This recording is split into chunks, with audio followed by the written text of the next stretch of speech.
No, but like, seriously, did you see that? Yeah, ignoring the ridiculous damage, this kind of stuff happens constantly with this Beast Claws build. Hello, my fellow Tarnished, and welcome then to our take on the Beast Claws.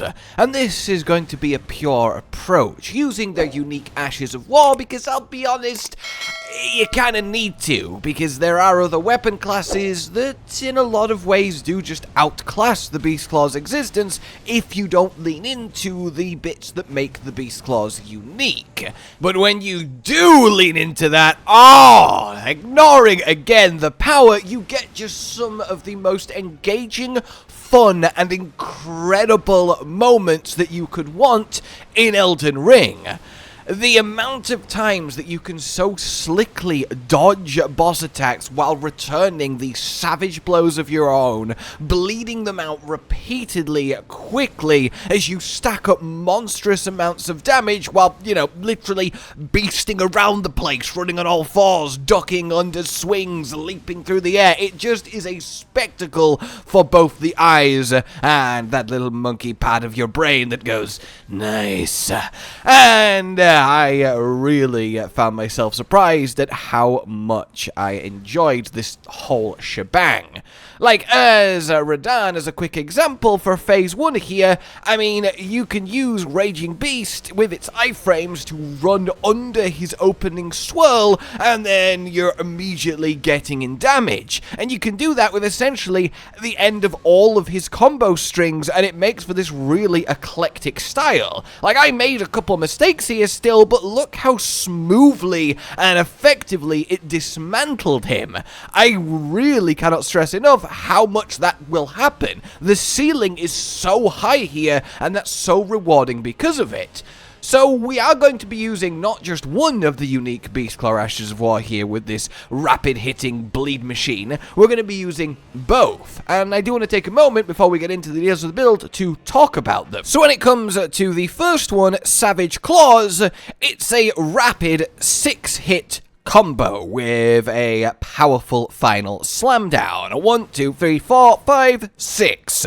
6 hits is a really good amount of hits, not just because it's a lot of hits, but it powers up your Rotten Wings, your Millis Prosthesis, your Thorny Cracked incredibly. It's the sweet spot for doing so, and you immediately go full power mode.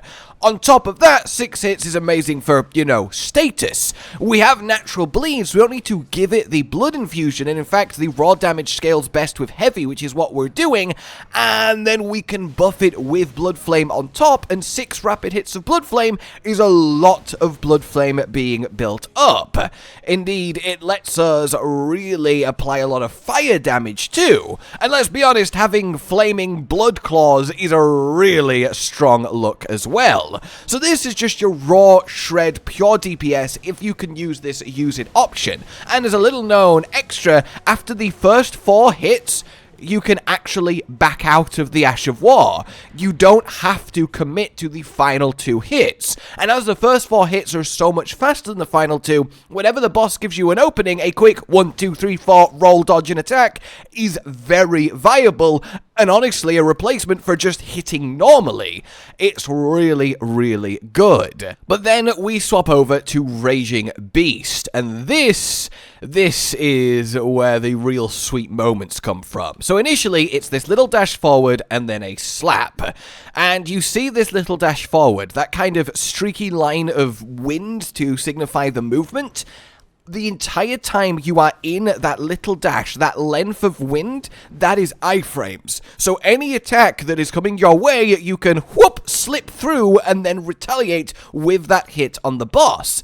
And then if there is a bigger opening, you can follow it up with a heavy input to do an extra 2 hits. This one is only 3 hits in total, so the building damage is going to be lower, though the actual individual hits are larger, but the ability on a particularly fast combo hard-hitting boss to just keep slipping through their attacks, and now you're behind them doing that, is really magnificent.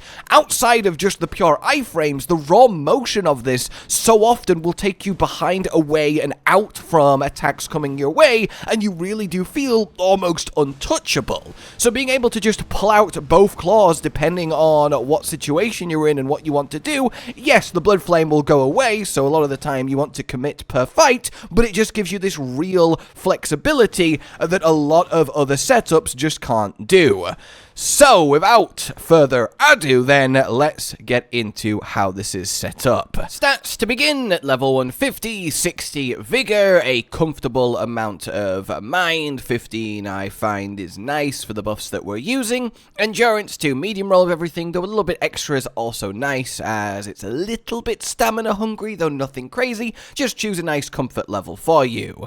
The minimum dexterity to wield everything, I have an extra 5 from a talisman, so don't worry about that. And then exactly 27 faith for our buffs and the dryleaf seal. Arcane at 10 exactly to cast bloodlfame blade, and then once you're done with all that, every point left over poured into strength up to 80 to scale the claws. And talking of claws, equipment then. You've got your first beast claw, and of course you don't need to actually have both consistently available. Obviously you can only get one yourself per playthrough, you can get one traded, etc. Discord helps with that if you want both at once, but you can just literally swap the Ash of War back and forth at any grace, depending on what boss you're doing and which one fits it best. In any case, Beast Claws times 2, one with Savage Claws set to heavy, and then the other one with Raging Beast set to heavy. The Dryleaf Seal, as it's incredibly efficient in its incant scaling from Faith, which we care about for the fire damage from bloodlfame, at only 27 Faith, though Godslayer isn't a bad option either. Then the usual... I know, I'm sick of seeing it too. Honestly, use fashion if you prefer. It's not going to be a huge loss, but, you know, I'm here to give you the best. So technically, white mask and 3 Rakshasa pieces for that sweet damage output.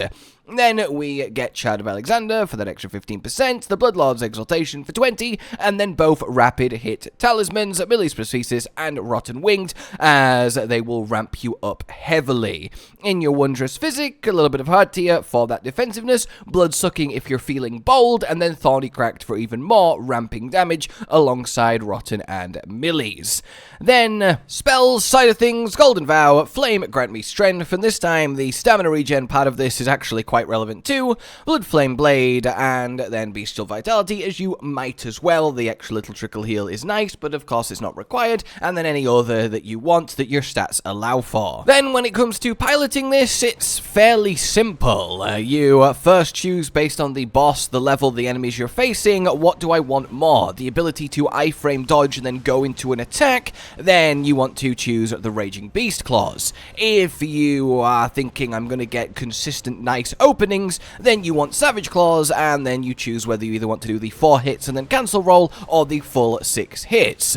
Past that, it's, you know, play the Beast Claws. Feel free to normal attack as much as possible, as they do ramp up really well as well, though the Ash is very much here to carry too, though if you are using Raging Beast, your raw normal attacks will do more DPS, and then the Raging Beast is to get extra damage in, while also iframing attacks. Past that, buff up, get your Bloodlfame Blade on, drink your physic, and then go to town on the boss. When it comes to how to get the new stuff, as I will assume you have all the base game, the Beast Claws themselves then, as I'm sure you know, one of the first things you can get in the DLC, from the initial gravesite Plain Sight of Grace, head over into these woods, and you're looking for the Wolverine ripoff / cameo. You will defeat him, and he will drop the claws that come with the initial Savage Claws Ash of War. Then for your Raging Beast Ash of War, it's from the bridge leading to the village Site of Grace, head up into the forest right here, and you will find a teleporting scarab that you will defeat, ideally with something ranged so you can actually hit it, and then it will be yours. For the Dryleaf Seal, starting at the Recluses River upstream, follow the cliff along until you eventually get round to here, drop down onto this ledge that I'm stood on, and you pick it up right from where I am right now. And then for bonus points, embarrassingly miss a still And there we have it, everyone. A optimized double raging beast setup that really maximize what they're good at, rapid hitting, bleeding, and dodging enemies, and it really does produce a fantastically fun playstyle with plenty of power to boot.